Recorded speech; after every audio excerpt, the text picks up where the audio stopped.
da vida da igreja. A terceira página importante também é a página de Giving.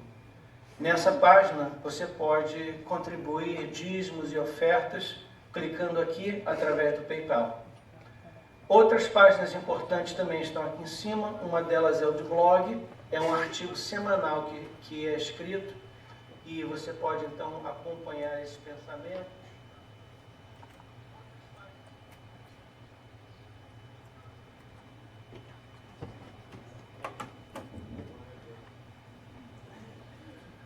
Abra sua Bíblia comigo em 1 Reis, capítulo 19. A minha intenção hoje era cobrir diversos capítulos de 1 Reis e terminar o livro, mas eu achei por bem não fazer isso, porque tem muita coisa importante no capítulo 19. Então hoje nós vamos passar o resto do nosso tempo juntos nessa manhã em 1 Reis capítulo 19. E eu confio que essa mensagem será útil para cada um de nós. Quando chegamos em 1 Reis capítulo 19, encontramos Elias numa caverna no deserto. Vamos recapitular como ele chegou aí. Do deserto, Deus o chamou para profetizar uma seca por causa da incredulidade do povo de Israel. E ele foi a um rei chamado Acabe e disse a Acabe: por causa da sua incredulidade, da sua idolatria, Deus vai enviar uma seca. E por 3 anos e meio não vai chover. Essa seca causou um problema econômico muito grande no país. Durante esses 3 anos e meio, Elias saiu do país e foi ao norte, um país chamado Fenícia. E ali Deus providenciou uma viúva que o sustentou, e durante esses 3 anos e meio, ele também foi uma bênção na vida dela, e ele contribuiu para o sustento dela. E ela então experimentou 2 grandes milagres que eventualmente levaram ela a ter um relacionamento pessoal com Deus, e ela então foi salva. No final desses 3 anos e meio, Deus falou com ele: Elias, vai a Jezreel, que é uma cidade de Israel, onde o rei tinha uma casa de verão, uma casa de férias. Vai de Jezreel e ali se encontre com Acabe e anuncie para ele que vai chover de novo. Vai chover de novo, porque Deus disse que vai chover, assim como parou de chover, porque Deus falou, através de mim, Elias falando, que não choveria.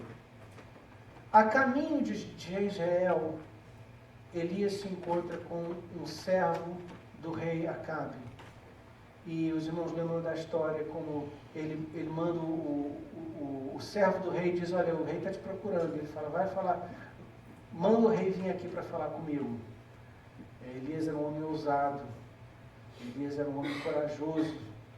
E ele falou: manda o rei vir, eu não vou lá falar com ele não, manda ele vir aqui falar comigo. E quando o rei Acabe chegou, lembra que o rei apontou para ele e falou: você é o perturbador de Israel, um causador de problemas para Israel. E Elias, naquela ousadia dele, naquela autoridade dele, falou: eu não.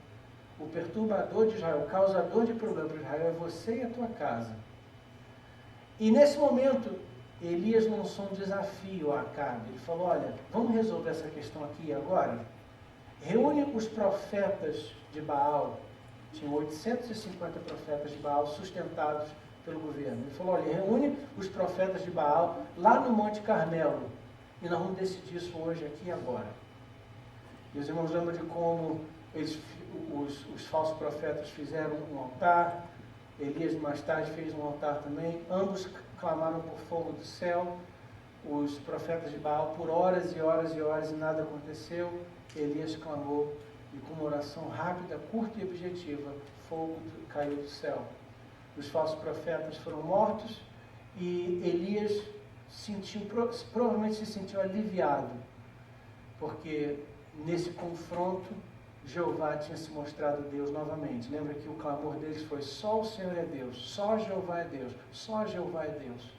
E os 850 profetas de Baal foram mortos.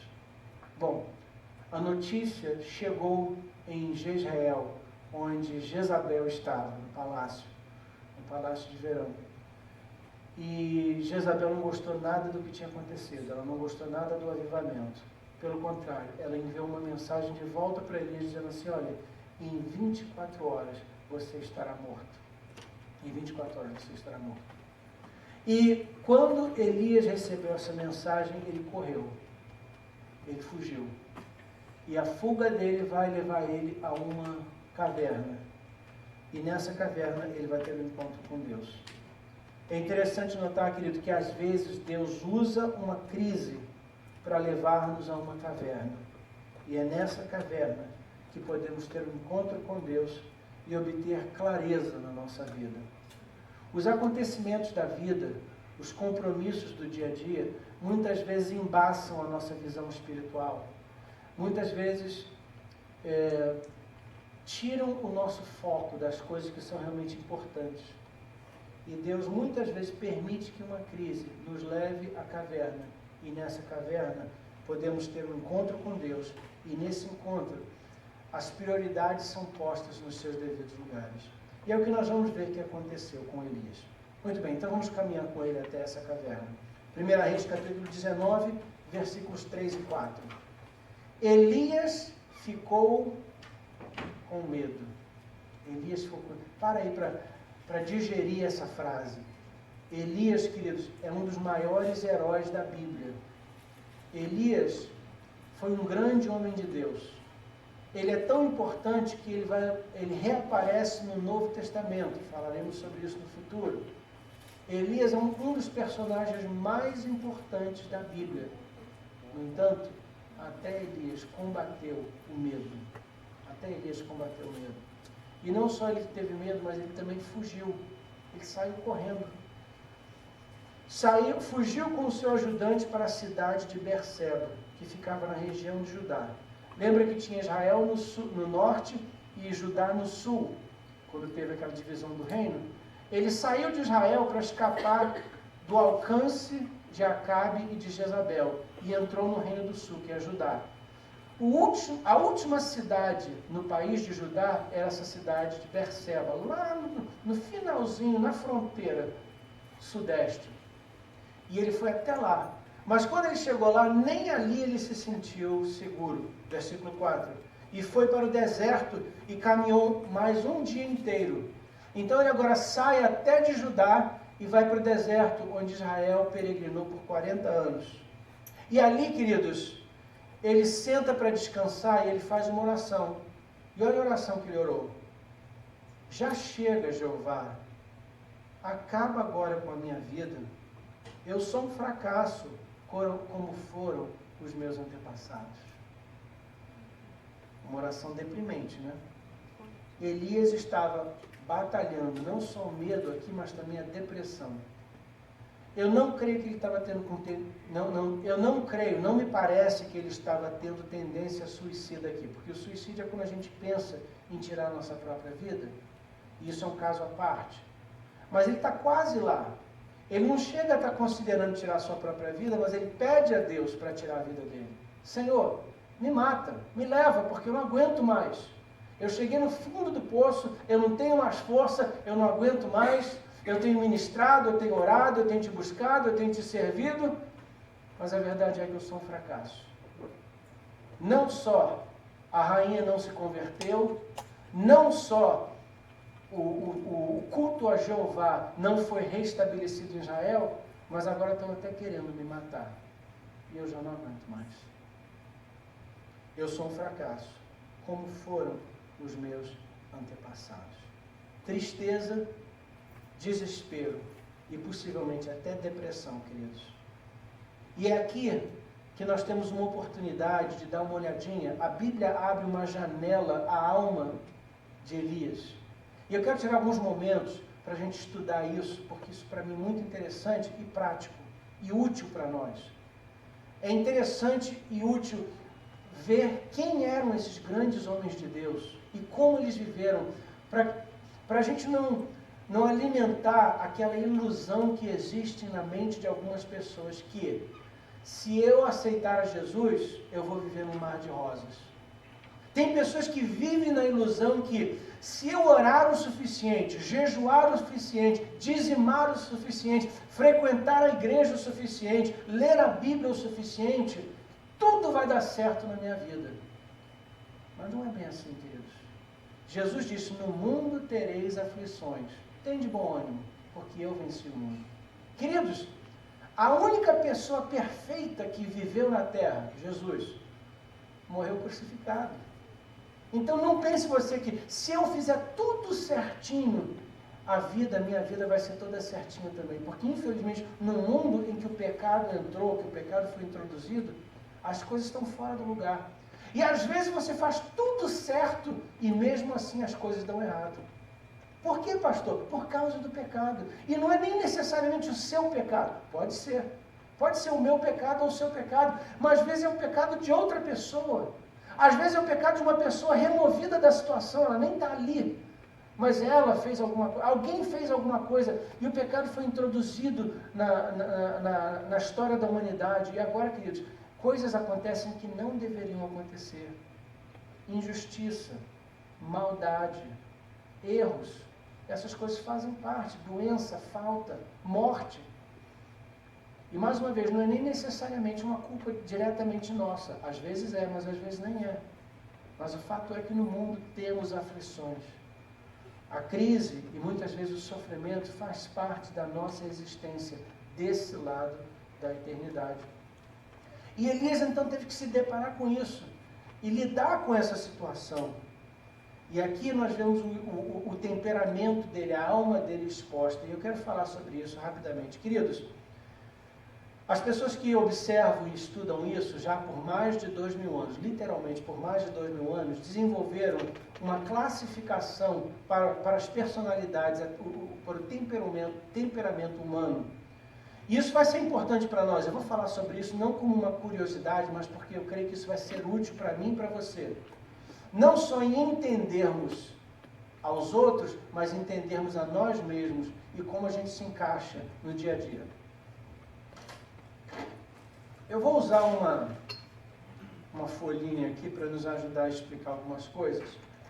E existem 4 temperamentos básicos.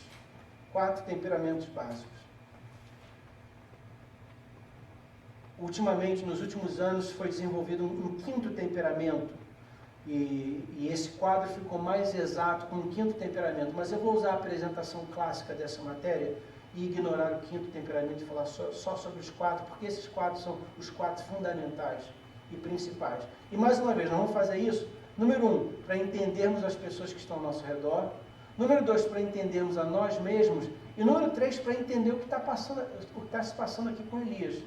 Para a gente entender que Elias era uma pessoa como nós também. Como todos os heróis da Bíblia, eram seres humanos como nós. Muito bem, existem então 4 tipos de personalidade básicas. Os nomes não são importantes, mas o conceito, a ideia é. E esses nomes são baseados em ideias antigas, é por isso que são nomes assim bem estranhos. Tem o colérico, o sanguíneo, o melancólico e o fleumático. Colérico, sanguíneo, melancólico e o fleumático. E são 4 diferentes tipos de personalidade. Se você pegasse um quadro como esse e escrevesse, vamos fazer aqui 2 linhas. E aqui em cima é a pessoa mais extrovertida, voltada para fora. Aqui embaixo está a pessoa introvertida, voltada para dentro. Do lado de cá, essa linha horizontal, são pessoas que têm o seu maior prazer e recebem mais energia lidando com outras pessoas. E para o lado de lá, são as pessoas que recebem mais energia e têm mais prazer fazendo projetos, completando projetos e tarefas. Muito bem. Então, aqui para cima, mais extrovertido, menos extrovertido, ou mais introvertido. Para cá, a pessoa tem prazer em lidar com pessoas, para cá, ela é voltada para projetos. Se você, então, usar esse quadro para qualificar as pessoas e o tipo de temperamentos, você termina, então, com 4 temperamentos. Seria um temperamento das pessoas que estão aqui, da outra que está aqui, da outra que está aqui e da outra que está aqui.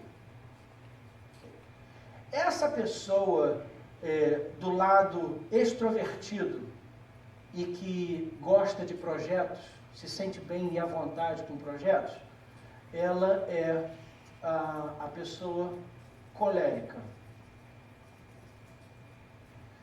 A pessoa que é extrovertida, mas ela é voltada para pessoas, ela é chamada de sanguínea. A pessoa que é mais introvertida e voltada para projetos é chamada de melancólica.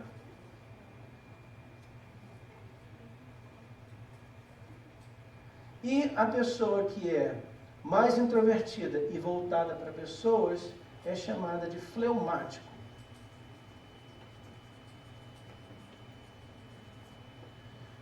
Veja bem, esses temperamentos, queridos, não tem nada a ver com caráter. Caráter é uma coisa, temperamento é outra. Caráter tem a ver com certo ou errado. Uma pessoa que tem caráter é uma pessoa que faz a coisa certa. Uma pessoa que tem caráter é uma pessoa íntegra. Uma pessoa sem caráter é uma pessoa que não faz a coisa certa ou não tem integridade. Caráter e falta de caráter é um julgamento do certo e do errado, do bom e do mal.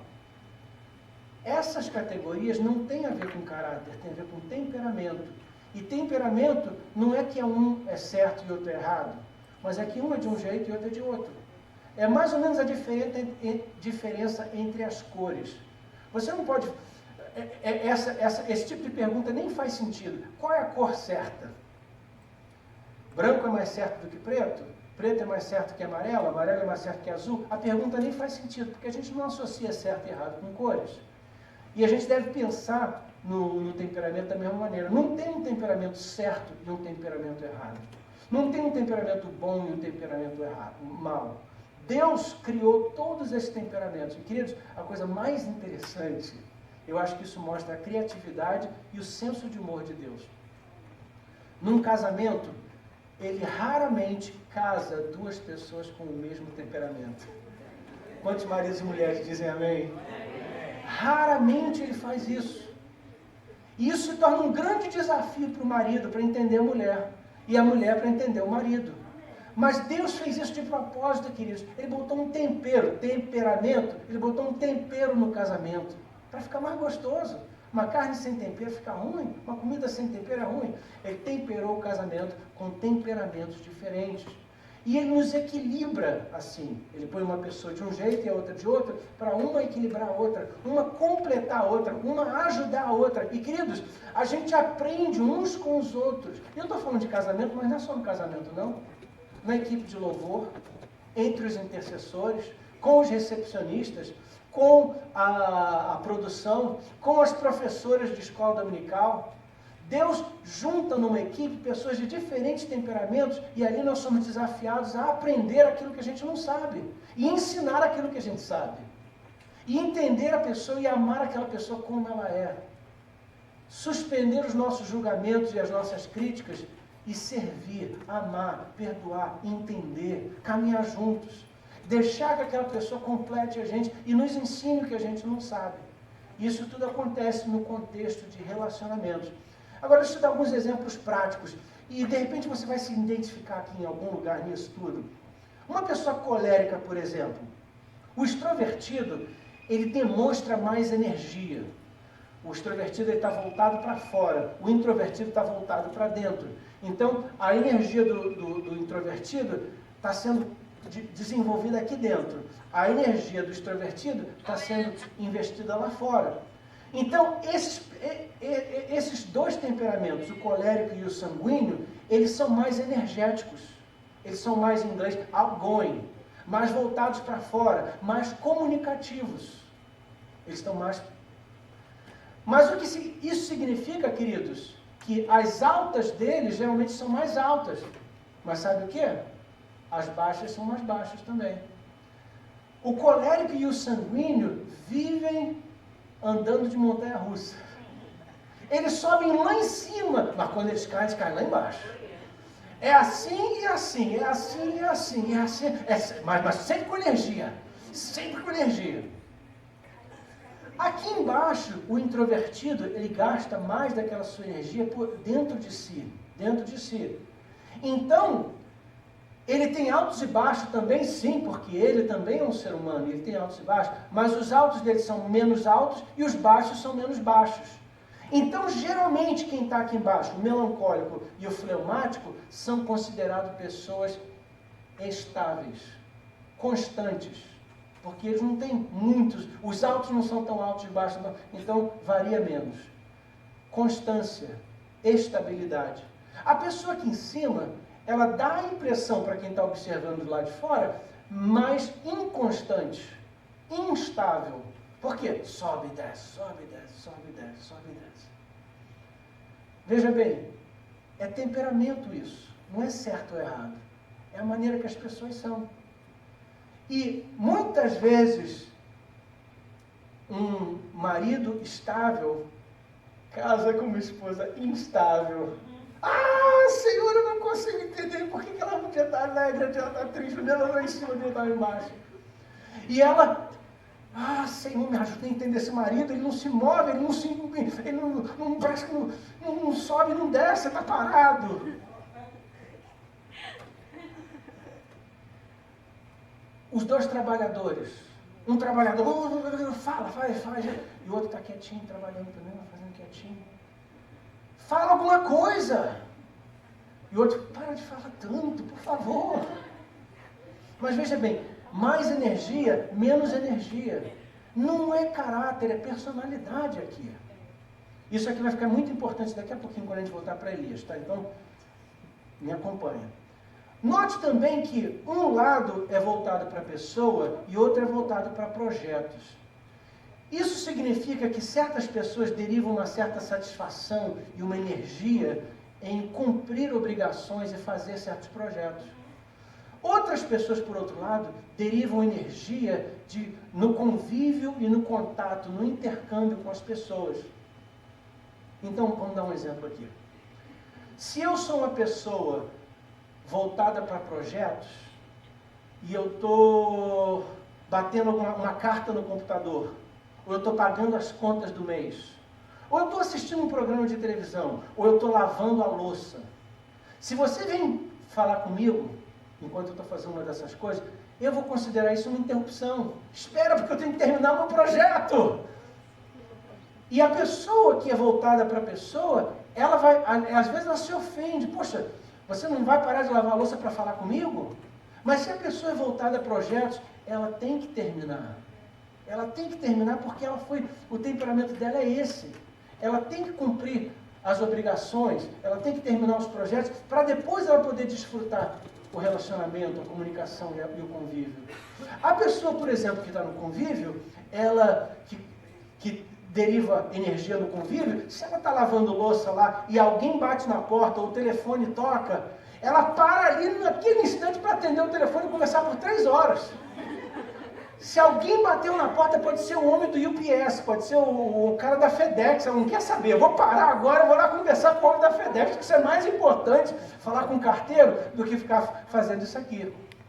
Aí, queridos, a pessoa que é voltada para projetos, quando vê essa daqui parando de lavar a louça para falar com o carteiro, pensa que essa aqui é preguiçosa. Ela não é preguiçosa. Ela pode até ser, mas isso aí é outra coisa, isso aí tem a ver com caráter. Mas muitas vezes não é preguiça, é o temperamento dela. Ela para tudo, porque é aqui, a casa dela é aqui. Por outro lado, a pessoa que é voltada para projetos, aos olhos dessa daqui, ela é julgada como orgulhosa, independente, calculista, fria. Como aquela pessoa é fria, eu liguei para ela, ela teve a caximonha de dizer para mim, dá para ligar daqui a 30 minutos porque eu estou muito ocupado? Que absurdo isso, também não vou ligar para ele não quer falar comigo, eu não quero falar com ele não. E é uma coisa banal, é porque aquela pessoa tem que terminar aquele projeto antes de falar com você. Senão ela vai falar com você o tempo todo, mas pensando no projeto. Não vai nem conseguir prestar atenção na conversa. Agora, veja bem, o colérico, ele tem muita energia e ele é... Queridos, desculpe, eu errei aqui. Eu errei. Uma correçãozinha aqui.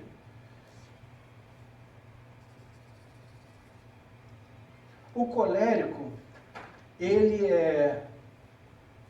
Aqui tem que ser menos positivo e mais positivo.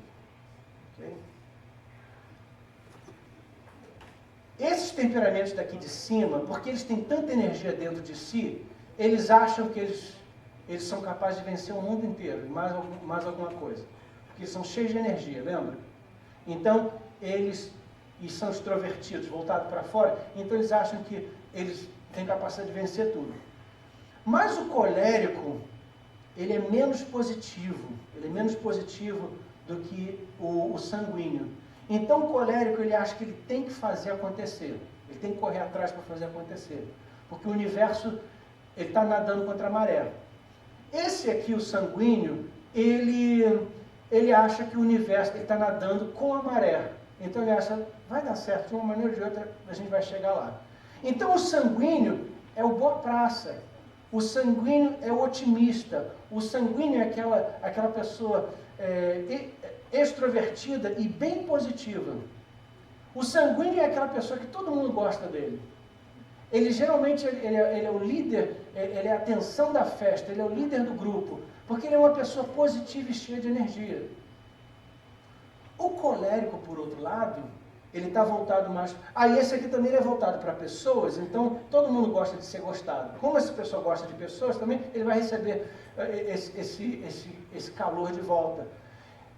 Essa pessoa cheia de energia, por outro lado, é voltada para projetos. E ela suspeita que, olha, se eu não fizer, não vai acontecer. Então, ela é um pouquinho mais rigorosa, mais exigente, mais detalhista, mais cobradora, menos otimista, às vezes até pessimista. Essa pessoa, às vezes, é explosiva, porque ela tem essa energia toda e ela quer ver o projeto feito. Se o projeto não ficar feito, ela vai ficar nervosa, ela vai ficar insatisfeita. Tem que acontecer, tem que fazer. Vamos lá, gente. O colérico muitas vezes é líder também. O colérico é gerente, o colérico é patrão, porque o colérico consegue fazer as coisas acontecer. O colérico e o sanguíneo. Só que o sanguíneo mais boa praça, tudo bem, tudo legal, vai acontecer, falou e disse. O sanguíneo é carioca, o colérico é paulista. Não, estou brincando, querido. Estou brincando. Mas o sanguíneo é boa praça, tranquilo, o colérico mais exigente, mais taxativo. Mas os dois cheios de energia, cheios de positividade e geralmente são identificados como líderes. Esses aqui, por outro lado, o melancólico. O melancólico, ele é introvertido, então por isso ele parece ter menos energia. Os passos dele são mais deliberados, mas são mais lentos também. Mais pensado, mais calculado. E porque ele está querendo resolver projetos e alcançar objetivos, ele pensa, ele calcula, e ele é menos positivo, então ele está pensando, olha, se eu não calcular bem essa coisa, talvez não vai dar certo. Então ele calcula mais, ele pensa mais. O melancólico é o pensador do grupo. É o pensador do grupo. O melancólico é o analista. O melancólico é aquele que vai abrir o projeto, calcular o projeto, mexer com o projeto e desenvolver um plano para depois entrar em ação. Ele é um analista. O fleumático. O fleumático é positivo, mas ele é introvertido. O fleumático crê que vai dar tudo certo, a coisa vai acontecer de uma maneira ou de outra. Ele está nadando com a correnteza. Mas ele é introvertido, ele demonstra menos energia. Então, ele é uma pessoa com uma disposição positiva, boa praça, mas não tão energético. Ele é aquela pessoa que, para ele, está tudo bem. De uma forma ou de outra, está legal, tudo bem, vamos lá. E ele gosta de pessoas, ele gosta de relacionamento. Então, esse aqui é a pessoa, é o temperamento que mais se adapta. Ele se encaixa com qualquer pessoa e com qualquer situação. Ele é o mais flexível de todos. Ele é o mais fácil de trabalhar, é com ele. Porque ele é positivo e introvertido. Cheio de energia, mas não é aquela energia explosiva. Muito bem, queridos. Eu acho que talvez você esteja se vendo em algum desses temperamentos. Só para esclarecer, ninguém é um só. Ninguém é um só. Mas você tem um predominante. Você provavelmente é um desses predominantes e você depois tem algumas características de outro. Quanto mais você tiver para cá, mais disso você vai ter. Quanto mais você estiver perto da linha, mais do outro você vai ter, claro. Então, por exemplo, se você quiser realmente saber com precisão, você pode cada um desses quadros em 4 pedaços e se identificar mais especificamente ainda onde você está. Aliás, existem testes psicológicos que você pode fazer que dividem esses quadros em mais quadros ainda, e você acaba então com uma determinação mais precisa ainda de exatamente qual. Você acaba com 64 variações de temperamento. 64 variações. Então são 18 aqui, 18 aqui. Não, 18, 18, 18, 18. 36, 72. 72 variações de temperamentos. Veja bem, agora, para a gente encaixar isso melhor na nossa vida. Os 4 temperamentos, o colérico, o sanguíneo, o melancólico e o flemático, se deparam com uma mesa com um copo d'água. O copo está cheio pela metade. O sanguíneo é o positivo, cheio de energia, bem positivo. O sanguíneo olha para o copo pela metade e diz, o copo está meio cheio. Aí vem o melancólico. O melancólico é o analista. E ele olha e fala, acho que não está meio cheio não. Eu tenho que encher o copo. Eu estou lutando contra a correnteza. Vou ter que bolar um plano para encher o copo. O copo está meio vazio. O copo está meio vazio. Muito bem. Aí vem o fleumático. O fleumático olha para o copo e fala, meio cheio? Não. Meio vazio? Acho... Qual era a pergunta mesmo? Aí vem o sanguíneo. O sanguíneo olha para o copo e falou, água? Eu pedi hambúrguer. O sanguíneo, ele está querendo resolver o problema. Mas ele é positivo e energético e ele não está satisfeito com a água. Ele quer um hambúrguer. O sanguíneo é aquela pessoa que é boa. Aliás, perdão, é o colérico. O colérico é aquele explosivo que quer mudar a situação.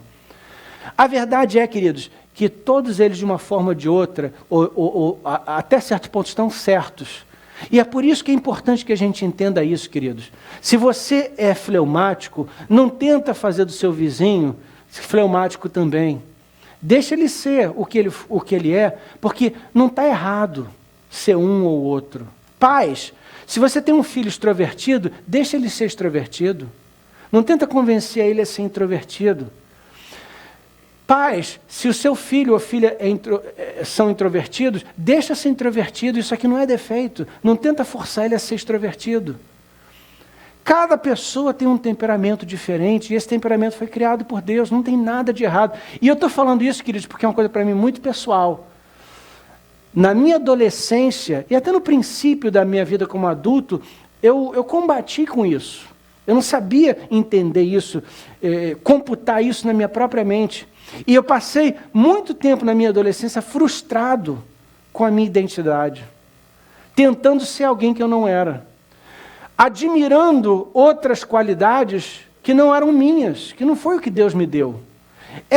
Isso aí é tanta tolice como uma pessoa de 1,60 m ficar lamentando que ela não tem 2 metros de altura. É tanta tolice como uma pessoa que nasceu com pele morena fica chateado porque ele ou ela não são brancos. Ou se é branco porque não é mais escuro. Isso aqui, queridos, veio programado dentro de nós quando a gente nasceu. É bem verdade que no convívio essas coisas vão se desenvolvendo. E é bem verdade também que com a vontade própria, o livre-arbítrio que Deus nos deu, você tem algum controle sobre isso e você pode decidir desenvolver algumas coisas que você não tem e limitar algumas coisas que você tem e é. Mas a verdade é, queridos, que essa base aqui que a gente está chamando o teu lar, a tua casa emocional, você já nasceu com esse endereço. E esse é o seu endereço. E faz bem você saber aonde você se encontra nesse mapa e desenvolver as virtudes que você tem dentro desse lar emocional. E entender que as pessoas que são diferentes de você são diferentes porque Deus criou elas diferentes. Antes de julgar alguém, dizer, ele é preguiçoso, ela é fria e calculista, vamos entender o temperamento da pessoa e dar espaço para a pessoa ser quem ela é. Quantos dizem amém? Amém? Na Bíblia nós encontramos isso. Por exemplo, o apóstolo Pedro parece ser sanguíneo, boa praça, falador, o líder natural, todo mundo seguia ele é sempre o que falava. O apóstolo Pedro parece ser sanguíneo, extrovertido. Por outro lado, o apóstolo Paulo parece ser colérico, cheio de energia, mas ele não é tão positivo assim. E ele cobra, ele exige, ele empurra de vez em quando para que a coisa seja feita. O apóstolo Paulo parece ser colérico. Por outro lado, Moisés parecia ser melancólico, pensador, analista, filósofo. Abraão, fleumático, ele lidava com todo mundo, estava sempre bem com todo mundo, não tinha raiva de ninguém, se adaptava, flexível. Então, na própria Bíblia, nós encontramos os diferentes temperamentos, grandes homens de Deus demonstrando diferentes temperamentos. Pastor, o que isso tem a ver com 1 Reis, capítulo 19? Foi bom você ter perguntado para a gente voltar para 1 Reis 19. Vamos lá. Em 1 Reis 19, a gente está falando de Elias. E Elias, querido, se você olhar para a vida dele, você vai descobrir que ele também está num dessas personalidades. Já vimos que ele era um homem ousado, corajoso. Ele é aquela pessoa que fazia as coisas. Então sabemos que ele está aqui em cima, né? Ele é extrovertido. Mas ele também parece não ser tão positivo assim. Ele era mais negativo. Ele era calculando, pensando, tinha dificuldade em lidar com decepção. Lembra quando o filho da viúva morreu? Ela ficou chateada, reclamou para ele, ele também entrou no quarto para orar e reclamou com Deus. Ele não sabia lidar muito bem com decepção, ele queria que o projeto acontecesse, ele queria ver a coisa acontecer, e ele tinha energias para investir para fazer a coisa acontecer. Ele parece, a meu ver, uma pessoa colérica. Isso é importante para a gente entender, porque quando chegamos no capítulo 9, no capítulo 19, versículos 9 e 11, a gente vê Deus lidando com ele e com o temperamento dele. A Bíblia diz assim no versículo 9, ali Elias entrou numa caverna, lá no deserto ele entrou numa caverna para passar a noite, e de repente o Senhor Deus lhe perguntou, o que você está fazendo aqui, Elias? Elias, por que você está aqui? Será que Deus não sabia? Sabia, mas ele queria que Elias pensasse sobre a situação dele. Elias, anteontem, alguns dias atrás, você estava celebrando a vitória que você teve no Monte Carmelo, o fogo que desceu do céu, você estava alegre, e hoje você está na caverna? Lembra que as pessoas daqui de cima têm altas muito altas e baixas muito baixas? Ele teve uma alta muito alta, mas ele agora estava tendo uma baixa muito baixa. E Deus disse para ele, o que está se passando, Elias? Pensa na sua situação. Versículo 10, ele respondeu, ó Senhor Deus Todo-Poderoso, eu sempre tenho servido a Ti, e só a Ti. Mas o povo de Israel quebrou a sua aliança contigo, derrubou os teus altares e matou todos os teus profetas. Olha o colérico aí falando. Eu sou o único que sobrou. E eles estão querendo me matar. Só tem eu de crente no país. O Senhor Deus disse, sai, vá ficar diante de mim, no alto do monte. É interessante que Jeová diz para Elias, Elias, sai da caverna. Sai da caverna. Eu vim até aqui a caverna para me encontrar com você, mas agora é hora de você sair da caverna. Sai da caverna, vem para a luz, sai do escuro e vem para a luz. Sai dessa camisa de força, essa caverna que te constrange, e sai para o ar livre e vem aqui na minha frente. Eu quero que você tenha um encontro pessoal comigo. E queridos, ao sair da caverna, Elias vai ter exatamente isso, um encontro pessoal com Deus.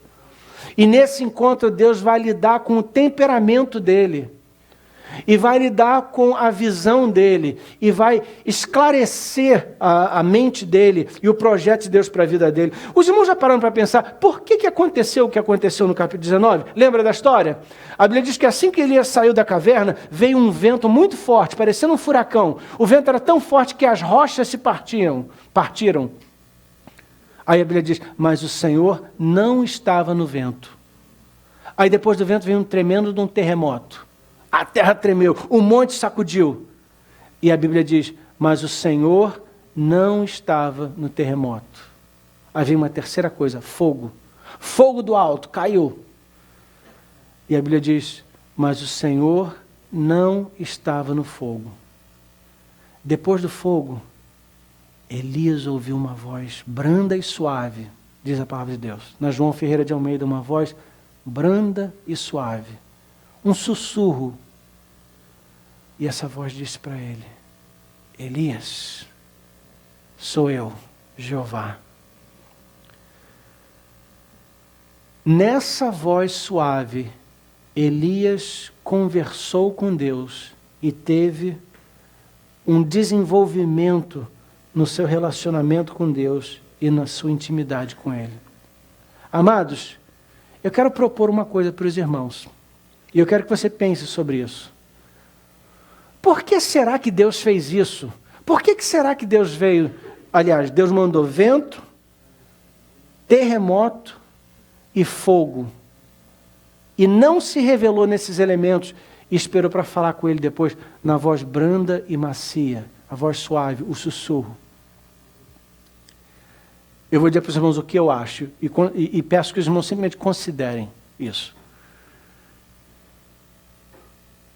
Não pode ser porque Deus não fala através do vento, ou do terremoto, ou do fogo, porque nós sabemos que Ele fala. Lembra em Atos capítulo 2? Atos capítulo 2, quando o Espírito Santo desceu, a Bíblia diz que teve um barulho tremendo como o som de um vento forte. E a Bíblia diz que sobre a cabeça das pessoas tinha fogo queimando, né? Apareceu labaredas como de fogo. Naum capítulo 1, por exemplo, Naum capítulo 1, a Bíblia diz que quando Deus fala é como um terremoto, a terra treme. O livro de Salmos está cheio dessa expressão também, quando Deus abre a boca, a terra treme. Em Jó, livro de Jó, lembra que no livro de Jó, Jó está falando, Senhor, fala comigo, se revela a mim, me explica o que está se passando. Os amigos de Jó viram, falaram. No capítulo 38 de Jó, a palavra de Deus diz que veio um vento forte, um vento veemente, e Deus falou do vento para Jó. Então nós sabemos que Deus fala no vento, Ele fala no terremoto e Ele fala no fogo. Mas aqui Ele não fez isso. Por que será? Eu creio que tem a ver com o temperamento de Elias. E tem a ver com o que tinha acabado de acontecer. Volta comigo para o capítulo anterior e lembra o que aconteceu? Deus falou com Elias, Elias, vai a Jezreel e anuncia que vai chover de novo. E a caminho de Jezreel, Elias, desafiou o rei Acabe a um cara a cara no Monte Carmelo. Eu suspeito, queridos, que aquela ideia daquele encontro no Monte Carmelo não foi tanto de Deus, mas mais de Elias. Eu acho que foi o homem colérico se precipitando aqui. Eu acho que foi o homem colérico tomando a frente, querendo fazer acontecer. E ele desafiou Acabe, e Deus chegou a honrar o desafio de Elias. Mas quando Deus estava só com Elias, ele falou, Elias, eu estou trabalhando, mas não é no vento, não é no terremoto e não é no fogo. Eu estou trabalhando por trás dos bastidores, por trás das cortinas.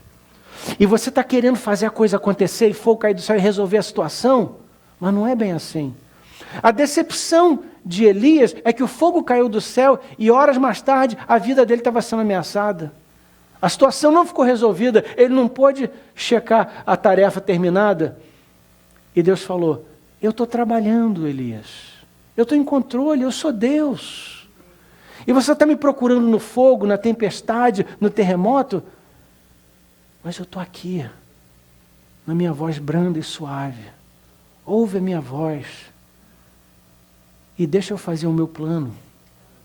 Amados, eu acho que Elias achou que Deus ia derrubar Acabe e Jezabel imediatamente, ou que eles iriam se converter, mas a verdade é que isso não aconteceu. Aliás, Acabe ainda vai reinar por alguns anos.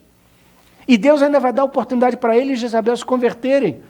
Aliás, no próximo capítulo, que a gente não vai falar sobre ele hoje, no próximo capítulo, ele é atacado pelo rei da Síria e Deus salva ele 2 vezes. 2 vezes, Deus pessoalmente entra na situação e salva a vida e dá a ele uma vitória contra um exército muito maior do que ele. Por quê? Porque Deus não tinha terminado. Deus tinha um plano para Acabe, para Jezabel e para Israel. E ele está dizendo a Elias, relax, descansa, eu sei o que eu estou fazendo, confia em mim, confia em mim. Não é no fogo, não é na tempestade, não é no terremoto. É na voz branda e suave.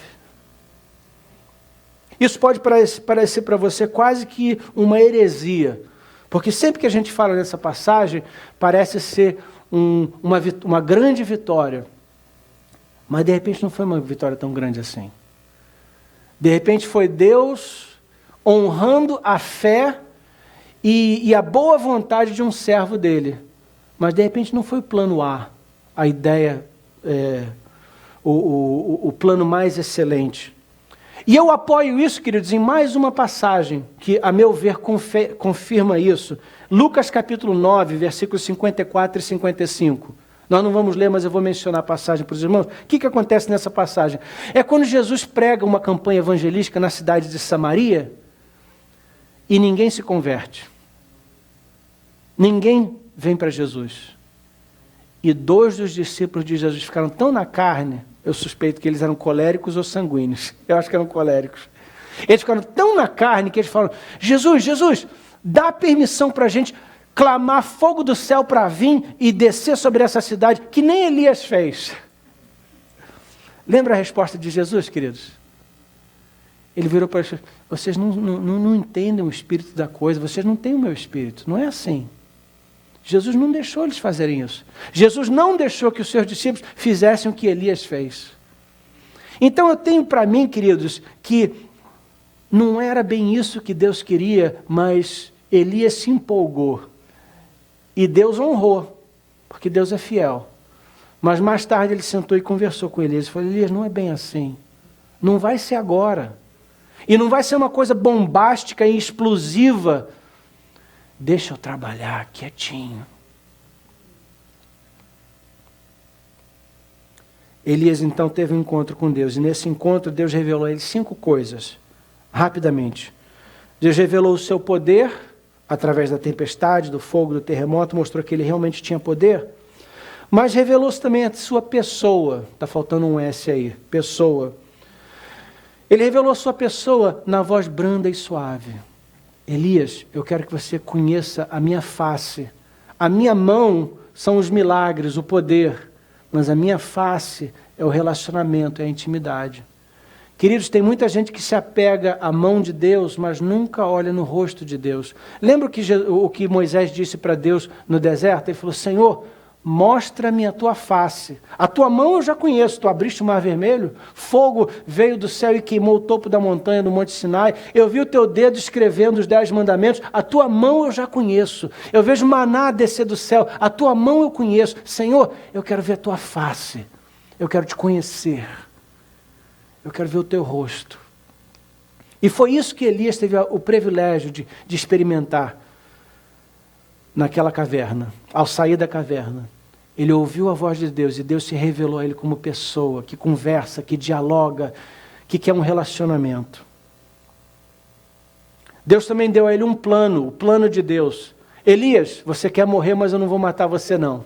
Pelo contrário, você ainda tem coisa para fazer. Eu quero que você unja o próximo rei de Israel, o próximo rei da Síria e o próximo profeta que vai ser o seu sucessor. Número 4, Deus mostrou a Elias o seu povo. Lembra que Elias falou para ele, Senhor, eu estou sozinho. Deus falou, não, versículo 18, ainda tem 7.000 profetas que não curvaram seu joelho a Baal. Você não está sozinho, tem um povo aí ao seu redor. E número 5, Deus deu a ele um parceiro, o parceiro de Deus para Elias. Trata-se de Eliseu. É nesse capítulo que Elias vai conhecer um rapaz chamado Eliseu. E Eliseu vai passar a ser o assessor, o ajudante de Elias. Aliás, ele vai grudar tanto em Elias que quando Elias está para morrer, ele tenta se livrar de Eliseu e Eliseu fala, aonde você for, eu vou também. Deus deu a ele um parceiro. Deus deu a ele um parceiro. Queridos, deixa eu encerrar rapidamente com 3 pensamentos. Eu agradeço a atenção e a paciência dos irmãos, eu passei um pouquinho do horário, mas deixa eu encerrar com 3 pensamentos rápidos. Põe-se de pé comigo. O primeiro pensamento que eu gostaria que você levasse para casa hoje é o seguinte: Deus pode usar uma crise para trazer clareza para nossas vidas. Deus pode usar uma crise para trazer clareza às nossas vidas. Se você está passando por uma crise, aproveita para encontrar um lugar onde você possa estar a sós com Deus. E deixa Deus falar com você, se revelar para você e te dar uma visão melhor do poder dEle, da pessoa dEle, do plano dEle, do povo dEle e dos parceiros que Ele tem para a sua vida. Te mostrar que você não está sozinho. Número 2, e talvez essa seja a coisa mais importante que eu vou dizer essa tarde, digo. Número 2, ouça a voz calma e suave. Preste atenção para essa voz, queridos. Não se perca com a tempestade, com o terremoto e com o fogo. Deixa Deus falar com aquela voz calma, branda. Às vezes nós desprezamos a voz de Deus porque esperamos que Ele venha para nós no terremoto. Quando a todo tempo, todo instante, Ele está sussurrando aos nossos ouvidos. Em Isaías 42, versículos 1 e 2, Jeová fala sobre o Messias. E olha que versículo interessante, versículo 2. Ele não gritará, nem clamará, e não fará discursos nas ruas. Ele não vai ser uma pessoa que grita, espalhafativa. Não vai ser. Não vai ser carnaval. Não vai ser carnaval. Ele vai vir e vai falar. Ele não tem que gritar para o que ele falar ser mais verdade. A autoridade está no que Deus diz, não no volume da voz dele. A autoridade de Deus está no fato de que o que ele diz é verdade, e não porque ele falou mais alto. Então preste atenção. Olha, eu ouso dizer que tem pessoas aqui hoje que sabem que precisam de dar um passo na direção de Deus, mas você está esperando um terremoto acontecer, está esperando o céu se abrir, um anjo aparecer, um fogo, você sentir lágrimas, sentir cosquinha na mão, cosquinha no pé, sei lá. E Deus está sussurrando, faz essa decisão, toma esse passo, entrega a tua vida para mim, para de fazer isso, larga aquilo, não vai por ali. Mas porque Ele está falando brando e suave, a gente às vezes pensa que não é Ele, mas é. Ouça a voz calma e suave, é Deus falando com você. E por último, lembre-se que no final da história, Deus falou para Elias, Elias, vamos trabalhar, eu ainda tenho coisa para você fazer. Depois da crise e do encontro com Deus, siga em frente com a missão que Deus lhe deu. Siga em frente com a missão que Deus lhe deu. Não pare, não. Se teve uma crise que te paralisou, pare, tenha um encontro com Deus, conversa com Ele, recebe uma nova revelação. Sacode a poeira e pé na estrada. Mãos à obra. Trabalhar até que Ele volte. Oremos. Querido Deus e Pai, muito obrigado pela oportunidade que tivemos hoje